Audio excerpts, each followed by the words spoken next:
जय हिंद प्यारे बच्चों, कैसे हैं सब। हमने कार्बन कंपाउंड्स में टोटल 3 लेक्चर्स कवर किए हैं, जिसके अंदर हमने एल्काइल ग्रुप तक का टॉपिक कवर कर लिया है। आज का जो टॉपिक है बच्चों बहुत ही इम्पॉर्टेंट है, जो हमारा है फंक्शनल ग्रुप। हम लोग आज फंक्शनल ग्रुप को कवर करने जा रहे हैं और ये एग्जामिनेशन पॉइंट ऑफ व्यू से या ऐसे भी बहुत ही इम्पॉर्टेंट है। तो चलिए समझते हैं कि फंक्शनल ग्रुप हमारा क्या है। इसको समझने से पहले ना थोड़ा सा मीथेन और मिथाइल अल्कोहल का स्ट्रक्चर देखते हैं। ओके, ये आपको पता है ये मीथेन होता है, ठीक है, हमने देखा था। और ये हमारा मिथाइल अल्कोहल, मिथाइल ये हमारा मीथेन है ना। और इसी मीथेन में से जब एक हाइड्रोजन ग्रुप रिमूव होता था तो हमने देखा था कि क्या होता था बेटा, अल्काइल ग्रुप फॉर्म होता था। तो जैसे देखिए यहाँ पे हाइड्रोजन की जगह पे क्या हो गया, ये OH, ठीक है, अल्कोहल ग्रुप लग गया ना। एक हाइड्रोजन रिप्लेस हुआ तो अल्काइल ग्रुप हुआ और OH लग गया तो ये क्या हो गया, अल्कोहल ग्रुप हो गया। तो ये मीथेन है, जबकि ये क्या हो गया बेटा, मिथाइल अल्कोहल। अब मुझे बताइए क्या ये दोनों कंपाउंड्स क्या सेम है क्या? ये मीथेन और मिथाइल अल्कोहल दोनों सेम है क्या? ऑब्वियसली नॉट, बिल्कुल नहीं। लेकिन क्यों? ऑब्वियसली क्वेश्चन हमारा क्या है बेटा कि अगर नहीं है तो क्यों सेम नहीं है? सर हाइड्रोजन हटा के अल्कोहल OH ही तो लगा था ना, तो सेम क्यों नहीं है? तो सेम क्यों नहीं है बेटा, बताइए ज़रा। देखिए मीथेन क्या है बेटा, एक जब CH4 होता है ना, ये एक गैस है।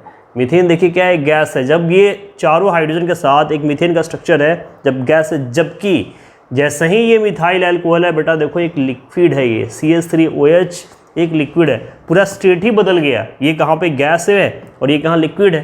यानी कि एक हाइड्रोजन के बाद जैसे ही OH ने लगा, ये कहाँ गैसेस स्टेट से बदल गया बेटा, कहाँ लिक्विड स्टेट में। तो सोचिए कितना बड़ा डिफरेंस आ गया ना। तो आखिर ऐसा हुआ क्यों? क्योंकि जो OH है ना, ये डिटरमाइन कर रहा है मिथाइल अल्कोहल की प्रॉपर्टी को। यहाँ पे कार्बन में हाइड्रोजन डिटरमाइन करता था, जबकि यहाँ पे जो OH जो नया लगा ना, ये जो अल्कोहल ग्रुप लगा है ना बेटा, ये अब इस मिथाइल की प्रॉपर्टी को डिटरमाइन करता है। And that is the reason कि OH को हम लोग यहाँ पे अब क्या बोलेंगे, फंक्शनल ग्रुप बोलेंगे। यानी कि ये जो OH यहाँ पे किसके रूप में काम कर रहा है, फंक्शनल ग्रुप के रूप में। तो इसका मतलब कि सर फंक्शनल ग्रुप क्या कर रहा है, डिटरमाइन कर रहा है क्या सर प्रॉपर्टीज़ को? ऑब्वियसली आप जो सोच रहे हैं बिल्कुल वही बात है। OH क्या कर रहा है, इस मिथाइल अल्कोहल की प्रॉपर्टी को डिटरमाइन करने की कैपेसिटी रखता है। तो इसीलिए फंक्शनल ग्रुप क्या बोलते हैं बेटा, फंक्शनल ग्रुप है क्या, द एटम और group of atoms present in the molecule. Atom हो या एटम का एक ग्रुप हो, एक समूह हो जो मॉलिक्यूल के अंदर प्रेजेंट होता है, वो डिटरमाइन करता है किसके, characteristics property of organic compounds. यानी कि फंक्शनल ग्रुप वो ग्रुप ऑफ एटम्स और एटम्स है जो किसी भी ऑर्गेनिक ग्रुप की कैरेक्टरिस्टिक्स प्रॉपर्टी को, यानी कि एक्चुअली उसका स्टेट क्या है, उसका वर्किंग क्या होगा, उसका प्रोसीजर क्या होगा, वो कैसा बिहेव करेगा, सारे कैरेक्टर्स को, उसकी प्रॉपर्टी को कौन डिफाइन करेगा बेटा, फंक्शनल ग्रुप करेगा। यानी कि एक फंक्शनल ग्रुप जो अटैच्ड होगा, जो लगेगा, वो पूरे एक तरह से उसकी पूरी प्रॉपर्टी को डिटरमाइन करने जा रहा है। चाहे उसकी फिजिकल स्टेट्स हो, चाहे उसकी केमिकल प्रॉपर्टी हो, इसकी कैरेक्टरिस्टिक्स प्रॉपर्टी हो। यानी कि कोई भी मॉलिक्यूल्स हो, इसमें जैसे ही एटम या ग्रुप ऑफ एटम्स लगेगा तो उसकी फंक्शनल ग्रुप की प्रॉपर्टी को फंक्शनल ग्रुप क्या करेगा बेटा उसकी कैरेक्टरिस्टिक्स प्रॉपर्टी को डिफाइन करने जा रहा है। Is that clear? तो सोच सकते हैं आप कितना इंपॉर्टेंट होने वाला है ना ये, जो पूरे प्रॉपर्टी को ही चेंज कर दे, कंट्रोल करे, तो सोचिए कितना इंपॉर्टेंट होगा। चलिए, तो ये मीठा नहीं क्या, ओके मीठेगा। तो थोड़ा सा फंक्शनल ग्रुप के डीपली लेके चलते हैं। अब ये देखिए हमने एक टैबुलर फॉर्म में आपको एक फंक्शनल ग्रुप एक टैबुलर फॉर्म में मैंने बनाया है और मैं कोशिश कर रहा हूँ उसका समझाने की। इसको याद रिमेंबर भी करना पड़ेगा बेटा, समझने के साथ साथ थोड़ा इसको प्रैक्टिस करने की ज़रूरत है। ये सारे फंक्शनल ग्रुप के सिम्बॉल्स को, उसके यूजेज को और लगने के बाद ये इसके एग्जाम्पल्स हम लोग एक साथ कवर करने जा रहे हैं। तो अच्छे से देखिएगा, इसको प्लीज़ नोट डाउन करिएगा। सबसे पहला ग्रुप है हमारा अल्कोहल, ठीक है, हमने जस्ट देखा था अभी अल्कोहल के बारे में, ठीक है। अल्कोहल हमारा ग्रुप है जिसका सिंबल क्या होता है, OH। ये डैश क्या बता रहा है कि ये अल्काइल ग्रुप के साथ अटैच्ड होगा। जब भी ये कभी भी लगेगा फंक्शनल ग्रुप तो अल्काइल ग्रुप के साथ लगेगा ना, तो अब इसलिए ये डैश आगे इसलिए लगा हुआ है कि इसके साथ अटैच्ड होना है। तो अल्कोहल OH यानी कि हाइड्रोक्सिल बोलते हैं इसको, उसका फंक्शन होता है। यानी कि इन जनरल जो फॉर्मूला होता है CnH2n प्लस किसका, एल्काइल का, जिसको सिंबल क्या होता है R, तो ये R क्या है बेटा, एल्काइल है, और OH क्या है, फंक्शनल ग्रुप है, तो ROH इस तरीके से जनरल फॉर्मूला लिखेंगे।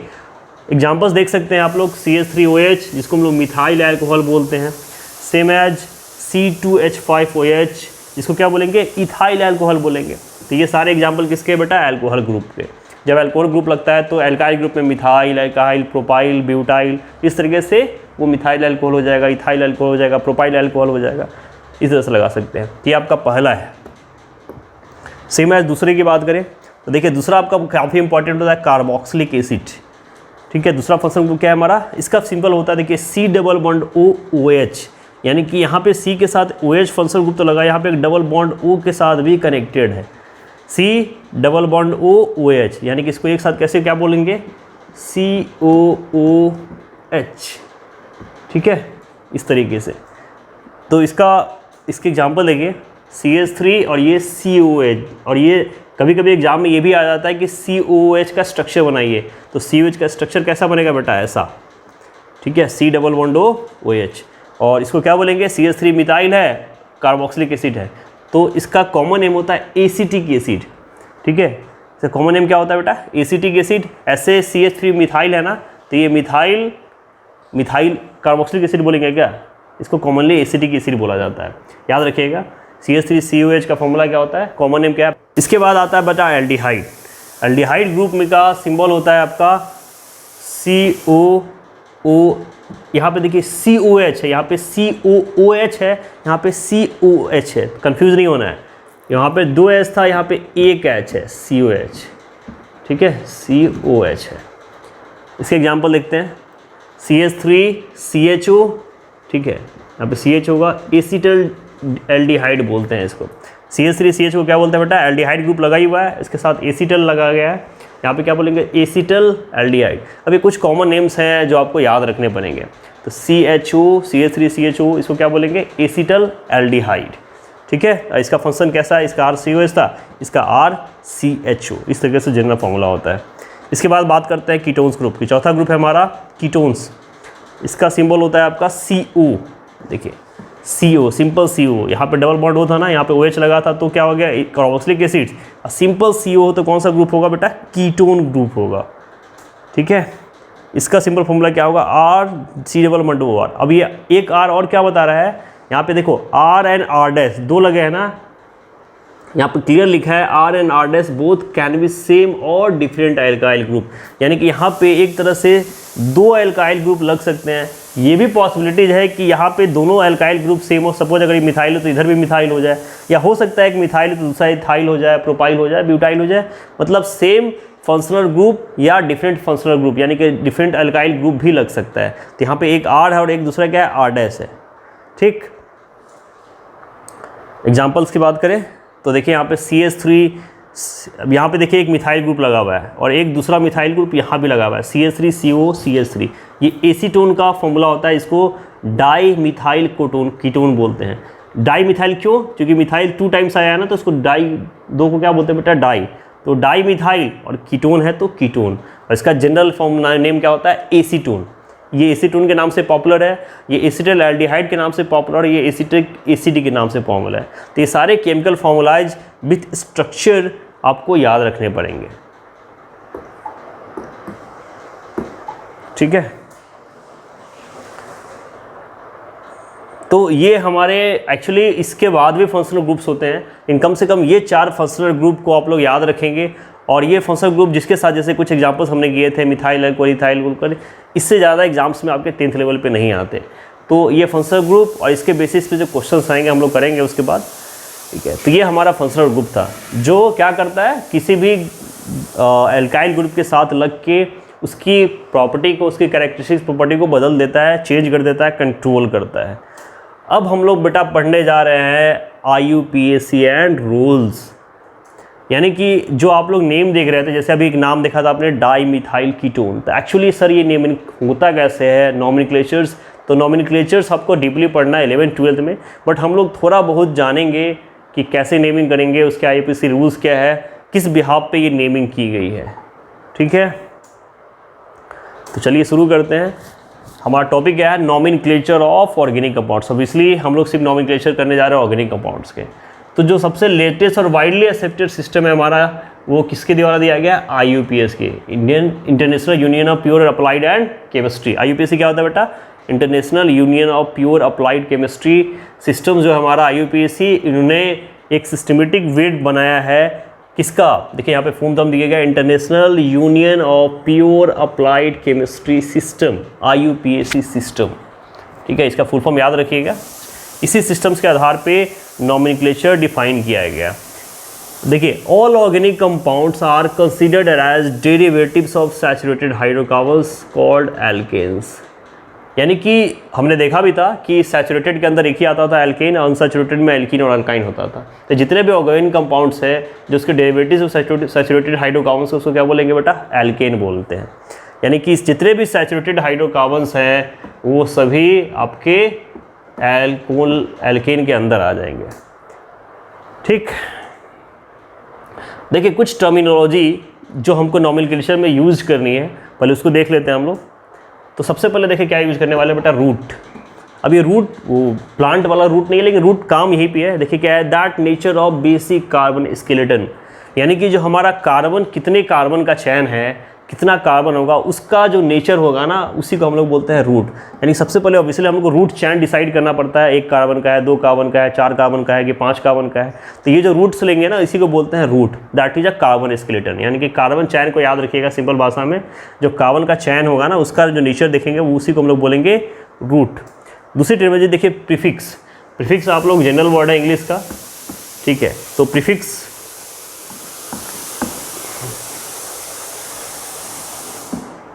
प्रीफिक्स बेटा कब बोलते हैं, देखिए फ्रेज बिफोर, क्लियर लिखा गया है, जो पहले लगेगा और उसके नेम्स को बदलेगा उसको प्रीफिक्स बोलते हैं। सेम है सफिक्स, जो फ्रेज आफ्टर, जो किसी के बाद लग के उसके मीनिंग्स को बदलेगा तो उसको सफिक्स बोलते हैं। सेम है जो अपने इंग्लिश में वर्ड्स देखा होगा, ये कुछ अलग नहीं है, ठीक है।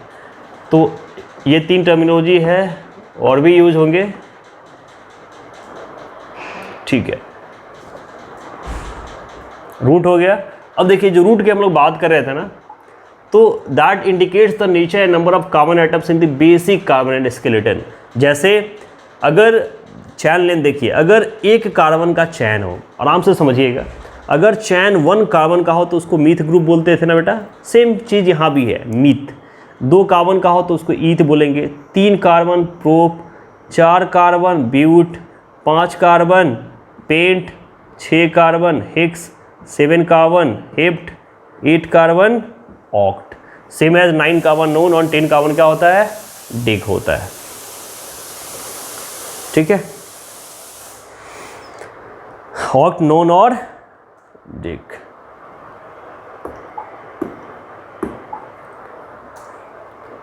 अब देखिए फंक्शनल ग्रुप अभी हमने जस्ट देखा है, प्रीफिक्स, सफिक्स, IUPAC नेम। कुछ एग्जांपल्स देख लेते हैं। जैसे देखिए आपके फंक्शनल ग्रुप पे पहला ग्रुप हैलोजन का दिखा रहा है आपका।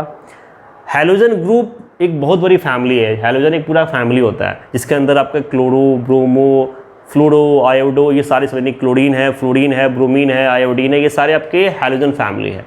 तो यहाँ पे क्लियर लिखा भी है कि इसके लिए जो प्रीफिक्स यूज होता है बेटा क्या होगा, क्लोरो, ब्रोमो, फ्लोरो, आयोडो, इस टाइप से यूज होगा। जैसे यहाँ पे नाम देखिए, एल्केन में है ना, ये आगे लगता है तो क्या होगा, हैलो एल्केन। यहाँ पे थोड़ा सा याद रखिएगा, हैलोजन ग्रुप जब भी यूज होगा एज ए प्रीफिक्स होगा। जो सफिक्स होगा उसको सफिक्स की जगह पे याद रखना है, प्रीफिक्स को प्रीफिक्स की जगह पे याद रखना है। और प्रीफिक्स होगा तो एल्केन के आगे लग जाएगा ना, तो क्या बोलेंगे इसको, हैलो एल्केन। लाइक यहाँ पे देखिए एल के कार्बन, जैसे एक 1 मिथाइल को देखा ना, 2 ईथ, 3 प्रोप, 4 ब्यूट, हम लोग जानते हैं ये सारे, ठीक है। तो एग्जांपल्स देखिए यहाँ पे हैलोजन का क्या हो गया, 2 कार्बन है तो ऑब्वियसली 2 कार्बन क्या बेटा, ईथ होगा, ईथ होगा ना यहाँ पे सॉरी। और हाइड्रोजन कितने हैं, 1 2 3 4, C2H4Cl, क्लोरो। तो यहाँ पे क्लोरीन ग्रुप लगा हुआ है, ठीक है, और 4 कार्बन और 2 कार्बन का चयन है। तो बताइए यहाँ पे क्या होगा, सी क्लोरो। अभी देखा था ना प्रीफिक्स, क्लोरो और 2 कार्बन का है तो ईथ, और सिंगल बॉन्ड है तो इथेन, इसलिए इसका नाम क्या हो गया, क्लोरोइथेन।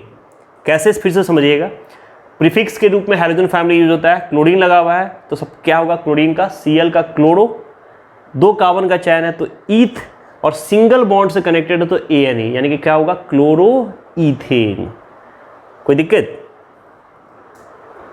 देखिए यहाँ पे Br लगा हुआ है, लेकिन यहाँ पे कार्बन चैन कितना है, पहले देखिए कार्बन चैन कितना है, 3 कार्बन का चैन है, तो 3 कार्बन क्या बताता है बेटा, प्रोप बताता है ना, तो ऑब्वियसली ब्रोमो तो लगेगा और साथ में प्रोप और सिंगल बॉन्ड रहते हैं, तो क्या होगा, ब्रोमो प्रोपेन, सेम एज, देखिए ब्रोमो प्रोपेन इसका नेम हो जाएगा। तो इस तरीके से ना बेसिक्स हैलोजनस ग्रुप्स फंक्शनल ग्रुप को लगाने के बाद आपको नेमिंग्स कर लेनी है। ये क्लोरोइथेन है, आपका ब्रोमो प्रोपेन हो गया। देखिए दूसरा ग्रुप हमारा है अल्कोहल ग्रुप, आपने देखा था, जिसका बेसिक सिंबल्स क्या था आपका OH, ठीक है, इसका सफिक्स, लेकिन वहाँ पे सिंबल्स OH था, लेकिन इसमें जो ये एज ए सफिक्स यूज होगा, और फिर सफिक्स क्या होगा, OL, यानी कि लास्ट में जैसे देखिए अल्कोहल OL लगा होता है, ठीक है ना, अल्कोहल OL है ना, उसी का OL यहाँ पे सफिक्स यूज होगा, ठीक है। जैसे यहाँ पे अल्केन ग्रुप के साथ हो जाए तो क्या होगा, एल्कोनल, यहाँ पे क्या होगा, एल्कोनल। एग्जाम्पल्स करते हैं, यहाँ देखिए 4 कार्बन का चैन है, पहले कार्बन देखिए, टोटल कितने कार्बन है बेटा, 4 कार्बन के लिए क्या यूज होता है, ब्यूट यूज होता है ना, इसके साथ अल्कोहल ग्रुप लगा है, तो यहाँ पे क्या हो जाएगा, ये सफिक्स यूज होगा, तो ब्यूट सिंगल बॉन्ड है तो AN, ब्यूटेन, OH लगा तो OL, यानी कि ब्यूटेनॉल, क्या हो जाएगा, ब्यूटेनॉल, क्या नाम होगा इसका, ब्यूटेनॉल। देखिए इसका नेम क्या दिखा रहा है, ब्यूटेनॉल, है ना। तो बस कार्बन चैन को आइडेंटिफाई करिए, बॉन्ड को आइडेंटिफाई करिए, और फंक्शनल ग्रुप देखिए प्रीफिक्स यूज होगा या सफिक्स यूज होगा, और उस तरीके से आप लोग नेमिंग कर सकते हैं। तो इसको क्या बोलेंगे, ब्यूटेनॉल।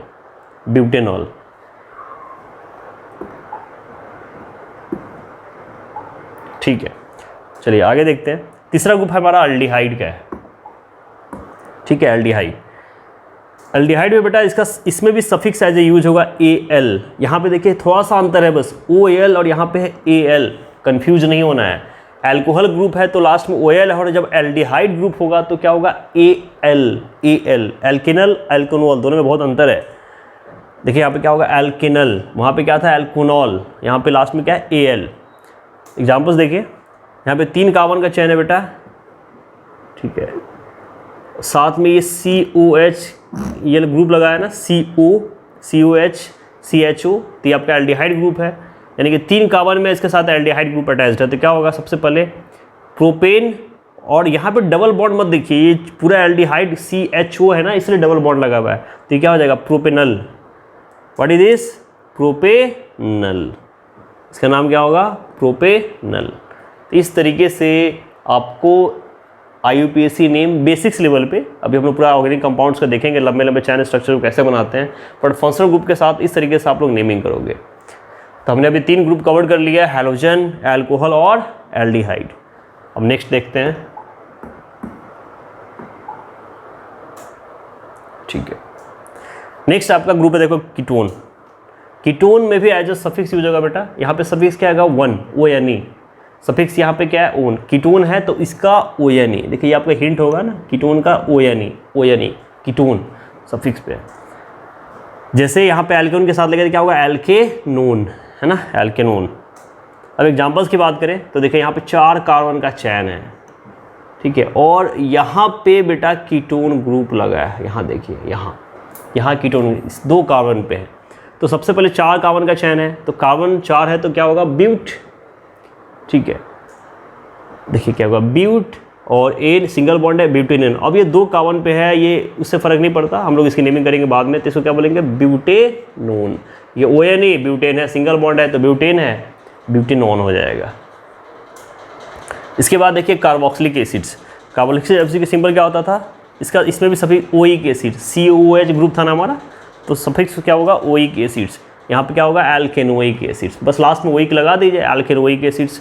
फॉर एग्जांपल यहाँ पे देखिए 3 कार्बन का चैन है तो प्रोपेन, और ये पूरा आपका COH आपका क्या है, कार्बोक्सिलिक एसिड है, 3 कार्बन का चैन है तो क्या हो जाएगा, प्रोपेनोइक एसिड, प्रोपेनोइक एसिड, ठीक है। What is this is called propanoic acids, है ना।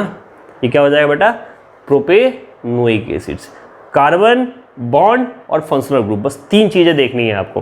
कार्बन चार में पहले देखिए कार्बन कितना है तो रूट मिल जाएगा आपको, तो प्रोपेन है, सिंगल बॉन्ड है तो प्रोपेन, एंड लास्ट में इसका सफिक्स क्या है, ओइक एसिड, तो प्रोपेनोइक एसिड इसका नाम हो जाएगा। कौन सा नाम, IUPAC नेम।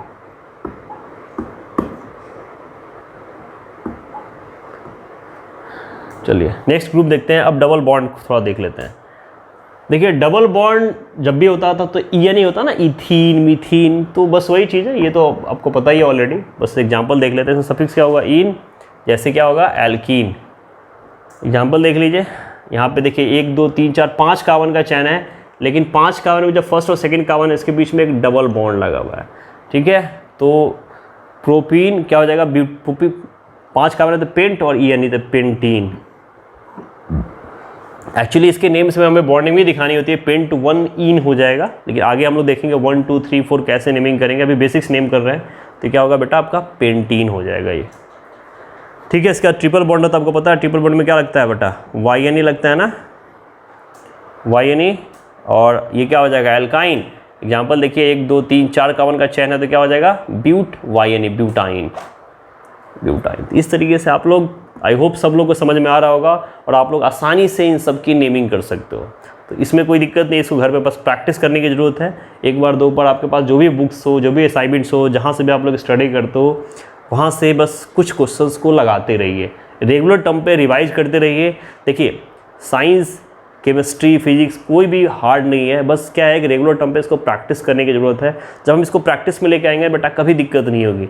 ये सब चीज़ आप रट के नहीं बना सकते। आप सोचोगे कि मेमोराइज कर ले आपका काम हो जाए, तो ये पॉसिबल नहीं है, यहाँ पे ये पॉसिबल नहीं होगा। तो इस तरीके से हमने देखा कि फंक्शनल ग्रुप के साथ कुछ नेमिंग्स कैसे करते हैं। अब IUPAC के आइसोमरिज्म से एग्जांपल्स को देखेंगे।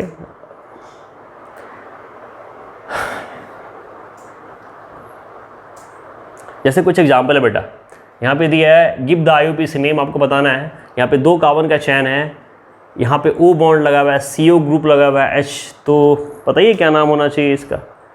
यहाँ पे CO बॉन्ड है ना, अब इसका नाम बताइए क्या होगा। देखिए ये जो सबसे पहले हमें क्या करते हैं बेटा, parent hydrocarbon ethane functional group aldehyde suffix Al, IUPAC क्या होगा इथेन। इथेन है ना, ये फर्स्ट पे लगा है, तो CO क्या होता है, Al होता है जो सफिक्स, तो यहाँ पे क्या होगा इथेनल, तो यहाँ पे इसका नाम क्या होगा इथेन। बाकी ये डबल बॉन्ड कीटोन का है, ये कीटोन का डबल बॉन्ड है, बाकी तो सिंगल बॉन्ड ही है ना, तो क्या होगा इथेनल हो जाएगा। यहाँ पे CHOH, CHO ग्रुप लगा हुआ है, तो यहाँ पे नाम क्या होगा बेटा, यहाँ पे पेरेंट हाइड्रोकार्बन क्या देखिए एक ही कार्बन है, मीथेन है, ग्रुप कौन सा है एल्कोहल, तो यहाँ पे सफिक्स क्या लगता है ओल लगता है ना, OL कोयल, तो यहाँ पे क्या हो जाएगा एक कार्बन है तो मीथेनॉल, मीथेन तो है ही, मिथाइल ग्रुप है, OH है तो OL, तो मीथेनॉल इसका नाम हो जाएगा, है ना, क्या होगा मीथेनॉल। यहाँ पे देखिए अब ये जो स्ट्रक्चर है बेटा आपका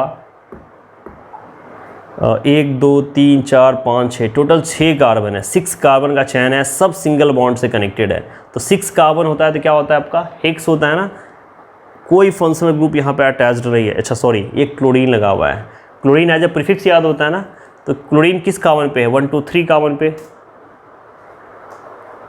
ठीक है। तो यहाँ पे सिंपल क्या हो जाएगा, अब ये देखिए नेमिंग यहाँ पे 3 पे है तो 3 क्यों नहीं लिखा गया है, एक्चुअली इसका ये होना चाहिए 3 क्लोरोहेक्सेन, इसका यहाँ पे सिंपल नेम क्या दिया गया है क्लोरोहेक्सेन। अभी 1 2 3 वाला स्ट्रक्चर हम लोग देखेंगे वहाँ समझेंगे एक्चुअली इसका सही बिल्कुल सही नाम क्या होगा। अगर हम लोग इसका नेमिंग करेंगे तो 3 कार्बन, लेकिन सिंपल इसको बोलिए chloro, prefix as a use होता है और 6 कार्बन का है तो हेक्स सिंगल बॉन्ड है तो AN, यानी कि क्या होगा क्लोरोहेक्सेन, इसका नेम क्या हो जाएगा क्लोरोहेक्सेन। क्यों, Cl ग्रुप लगा हुआ है तो एज अ प्रीफिक्स आपको पता है कि हैलोजन फैमिली में का सारा मेंबर्स क्या होगा एज अ प्रीफिक्स यूज होता है ना, तो Cl फॉर क्लोरो, 6 कार्बन है तो हेक्स, सिंगल बॉन्ड है तो AN, तो क्या होगा क्लोरोहेक्सेन। Got it. चलिए आगे बढ़ते हैं। एक और एग्जांपल है, यहाँ पे देखिए ट्रिपल बॉन्ड दिया गया है, 1 2 3 कार्बन है, यहाँ पे एक कार्बन पर ट्रिपल बॉन्ड है, तो ऑब्वियसली YNE ग्रुप तो होना चाहिए, 3 कार्बन है तो क्या हो जाएगा, प्रोपाइन हो जाएगा। क्या होगा बेटा, बिल्कुल प्रोपाइन, प्रोप YNE, प्रोपाइन हो जाएगा ये।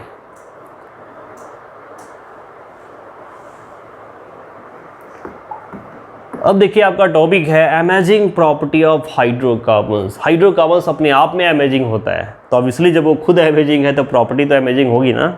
आखिर ऐसी क्या अमेजिंग प्रॉपर्टी है भाई। देखिए एक एग्जांपल है ये, 1 2 3 4 5 कार्बन का चैन है। यहाँ पे देखिए 1 2 3 4 5 कार्बन यहाँ पे भी है, लेकिन बेटा ये एक कार्बन जो सीधा था ना, यहाँ पे एक ब्रांच दिख रहा है, देख रहा है यहाँ पे क्या दिख रहा है, देखिए यहाँ पे सीधा है, लेकिन यहाँ पे 4 कार्बन और एक 5वां कार्बन आ गया है ब्रांच में। तो सर क्या इससे नाम बदल जाएगा क्या। यहाँ देखिए 3 कार्बन है, ठीक है, और ये 2 कार्बन और इधर लगा हुआ, ये तो क्रॉस स्ट्रक्चर बन गया प्लस का।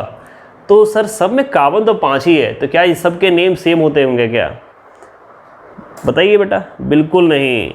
जब यहाँ पे आप नंबर कार्बन का काउंट करेंगे हाइड्रोजन का, तो सब में सेम है, यहाँ भी सेम है, यहाँ भी सेम है, यहाँ भी सेम है, लेकिन सबका स्ट्रक्चर और वे ऑफ डिज़ाइन चेंज्ड है। तो क्या डिज़ाइन चेंज होने के बाद नेम सेम होता होगा, क्या इनके फंक्शन सेम होते होंगे, क्या इनकी वर्किंग सेम होती होगी, ऐसा होता है क्या जब, क्योंकि सर कार्बन हाइड्रोजन तो सेम ही है ना, सेम ही तो होता होगा सर, लेकिन ऐसा होता नहीं है बेटा। क्यों नहीं है, क्योंकि सब में यहाँ पे कार्बन 5 पर हाइड्रोजन 12 तो है, बट ऑब्वियसली इसका मॉलिक्यूलर फॉर्मूला क्या होगा, C5H12। लेकिन नहीं, ये आखिर ये कैसे कंपाउंड्स हैं, तो देखिए ऐसे कंपाउंड्स जिनका आइडेंटिकल फॉर्मूला सेम हो, जैसे इन सब का आइडेंटिकल फॉर्मूला क्या है, C5H12, ठीक है। तो फॉर्मूला तो आइडेंटिकल हो लेकिन स्ट्रक्चर्स डिफरेंट, इसको बोलते हैं आइसोमर्स। ऑब्वियसली इसकी प्रॉपर्टी को आइसोमरिज्म कहेंगे। हमने अभी देखा था ना आइसोमर्स, तो एक्चुअली आइसोमर्स क्या है, वो कंपाउंड्स जिनका मॉलिक्यूलर फॉर्मूला तो आइडेंटिकल होता होगा, सेम होता हो, लेकिन क्या बदल जाता हो, उसका स्ट्रक्चर बदल जाता हो, तो उसको हम क्या बोलेंगे कि वो सब एक दूसरे के आइसोमर्स है। यानी कि ये सब जो एक ही कार्बन, सेम कार्बन और सेम हाइड्रोजन के कंपाउंड्स हैं, मॉलिक्यूल्स हैं, लेकिन इनका स्ट्रक्चर अलग अलग है, तो ये सब क्या है, एक दूसरे के आइसोमर्स है बेटा, ठीक है ना, क्या है, आइसोमर्स है। And this property is called what, isomerism. Exams में कभी कभी डिफिनेशन भी आ जाता है, तो क्या बोलेंगे, जिनके सारे कंपाउंड्स जिनका फॉर्मूला सेम हो बट उनका क्या हो, स्ट्रक्चर डिफरेंट हो, उसको आइसोमर्स, और उसकी प्रॉपर्टी जो होगी उसको क्या बोलेंगे, आइसोमरिज्म बोलते हैं बेटा। तो आई होप आपको आइसोमर्स और आइसोमरिज्म क्लियर होगा, ठीक है। तो ये सारे आपके पेंटेन्स के आइसोमर है ना, ये आपके 5 कार्बन के थे तो इनको है। अब देखिए ये जो ब्रांचेज है अभी हमने देखा, तो उनका सर उनका नेम कैसे लिखते होंगे, उनके आइसोमर्स को कैसे आइडेंटिफाई करते हैं, उनका आखिर नेमिंग कैसे लिखेंगे, तो इसके लिए हमको ब्रांच चैन, स्ट्रेट चैन, इन सबको पहचानना सीखना पड़ेगा कि आखिर इनको आइडेंटिफाई कैसे करेंगे। तो देखिए एग्जाम्पल से ही देखते हैं। यहाँ 4 कार्बन है बेटा, सॉरी, सबसे पहले बेटा आपको क्या करना है, पहला काम क्या करना है कि हमको कार्बन एटम को आइडेंटिफाई करना है और उसके चैन को आइडेंटिफाई करना है। कार्बन एटम चैन को आइडेंटिफाई करिए। तो देखिए यहाँ पे 4 कार्बन का चैन है जिसको यहाँ पे घेरा गया है ब्लॉक पे। तो हमने कार्बन देखा है, टोटल कार्बन कितना बेटा, 4। और ये कैसा चैन दिख रहा है, बिल्कुल सीधा है ना, कहीं टेढ़ा बेढ़ा नहीं है, तो इस कैसा है, स्ट्रेट चैन है। यानी कि सबसे पहले हमने क्या किया, चैन पहचान लिया पहले स्टेप में। अब देखिए यहाँ पे देखिए क्या स्ट्रेट चैन है क्या, तो ये तीनों तो दिख रहा है मुझे स्ट्रेट, लेकिन इसके साथ एक ये ब्रांच लगा हुआ है ना, ये ऊपर लगा हुआ है, तो क्या ये भी स्ट्रेट है या सीधा है, ऑब्वियसली यहाँ देखिए ठीक से ये ब्रांच नहीं है, सॉरी, क्या ये ब्रांच है, बिल्कुल नहीं। क्या एक चीज़ मुझे बताओ, अगर हम लोग एक रास्ते पे जा रहे हैं, जो रास्ता हमारा ऐसा है, ऐसा ऐसा ऐसा, तो क्या ये रास्ता ब्रांच हो गया क्या, बिल्कुल नहीं बेटा, ये रास्ता ही तो है, एक ही रास्ता है ना, सेम यही चीज़ है। ये कार्बन इसके साथ सीधा अटैच्ड एंड तक जा रहा है ना, तो ऑब्वियसली ये भी स्ट्रेट चैन ही है, ये कोई ब्रांच नहीं है। तो ब्रांच चैन तब होगा जब लास्ट कार्बन या इसके बीच में मान लो कहीं पे यहाँ पे कार्बन लगा होता या यहाँ पे कार्बन लगा होता, तो हो सकता था ये ब्रांच हो जाए, लेकिन ये तो सीधा है ना, सब हाइड्रोजन के साथ कनेक्टेड है, तो ऑब्वियसली ये भी क्या आपका स्ट्रेट चैन ही है, ठीक है। लास्ट चैन में ये भी कोई आपका ब्रांच चैन नहीं है। तो इससे कंफ्यूज नहीं होइएगा। अब देखिए सर ये क्या सीधा है क्या, इसका रास्ता देखिए, मान लो ऐसे गए, ऐसे गए, ऐसे गए, तो क्या ये ब्रांच्ड है क्या? Obviously not. This is also example of straight chain. देखिए यहाँ भी स्ट्रेट चैन ही है, ये बस रास्ता घुमा हुआ है। तो फर्स्ट और लास्ट का वो दिख रहा है ना, तो ये भी आपका स्ट्रेट चैन है। तो ये ऐसा नहीं है कि स्ट्रेट चैन का मतलब बिल्कुल सीधा है, रास्ता घूम फिर के जा सकता है ना रास्ता, तो बस, लेकिन हम क्या बोलते हैं, रास्ता तिरछा हो गया, अब इसलिए सीधा ही रास्ता है ना। वही बात है कि ये बस अपना थोड़ा सा पाथ डेविएट किया है, लेकिन ये भी सब क्या है, तो स्ट्रेट चैन ऐसे भी हो सकते हैं बेटा, ये भी हो सकता है, ये भी हो सकता है, ये सारी पॉसिबिलिटीज है स्ट्रेट चैन की। इसलिए कंफ्यूज नहीं होना है स्ट्रेट चैन और ब्रांच चैन में, एक बार रास्ता खोजना है कि सही तो है ना। अब देखिए यहाँ पे ब्रांच चैन है, तो क्या ये ब्रांच है या सीधा है? ऑब्वियसली ये भी आपका स्ट्रेट चैन ही होगा, है ना। ये देखिए ये सीधा गया ना, तो ये भी आपका स्ट्रेट चैन है। This is not a branch chain, this is also a straight chain. लेकिन ये स्ट्रक्चर देखिए, ये स्ट्रक्चर देखिए, यहाँ पे बेटा अगर मान लो मैं इस कार्बन को लेके चलता हूँ तो ये तो स्ट्रेट चैन है, लेकिन इन स्ट्रेट के बीच में एक ये जो है, ये जो लगा हुआ है, ये तो कार्बन का ब्रांच हो गया ना। सपोज एक रास्ता ये है, एक रास्ता ये हो सकता है कि मैं ऐसे चलूँ, ऐसे जाऊँ, तो कैसे भी जाओगे ना तो एक कार्बन वहाँ पे छूटेगा, और जो एक कार्बन छूटेगा वो उसका ब्रांच्ड चैन हो जाएगा। तो ये स्ट्रक्चर स्ट्रेट चैन का एग्जांपल नहीं है। अब यहाँ पे बेटा ब्रांच शामिल है, यानी कि ये कहीं ना कहीं किसका एग्जांपल है? ब्रांच चैन का। देखिए यहाँ पे एक, और अब इसलिए अगर आप 3 कार्बन ही दिख रहा है तो 3 में पहला सीधा देख लो, तो ये क्या हो जाएगा? एज अ ब्रांच्ड हो जाएगा, ठीक है ना। इस तरीके से तो ऑब्वियसली ये क्या है आपका एक ब्रांच चैन का एग्जांपल हो जाएगा। यहाँ भी देखिए, अगर आप 3 कार्बन का चैन बनाना है तो आप ऐसे बना सकते हो या फिर ऐसे बना सकते हो, लेकिन फिर भी एक कार्बन तो छूटेगा ही छूटेगा, एक इधर छूटेगा, या फिर अगर ऐसे लेके जाओगे तो इधर छूटेगा। तो किसी भी तरीके जाइए कि एक कार्बन यहाँ पे छूटेगा, तो this is also example of what? Branched chain, ठीक है ना। ये भी किसका एग्जाम्पल होगा बेटा? ब्रांच चैन का एग्जाम्पल हो जाएगा। तो इस तरीके से आप लोगों को ना सबसे पहले तो ये सीखना है कि हम स्ट्रेट चैन और ब्रांच चैन का अंतर कैसे समझें। अगर आप अंतर नहीं समझ पाओगे तो ऑब्वियसली नेम सही से नहीं लिख पाओगे।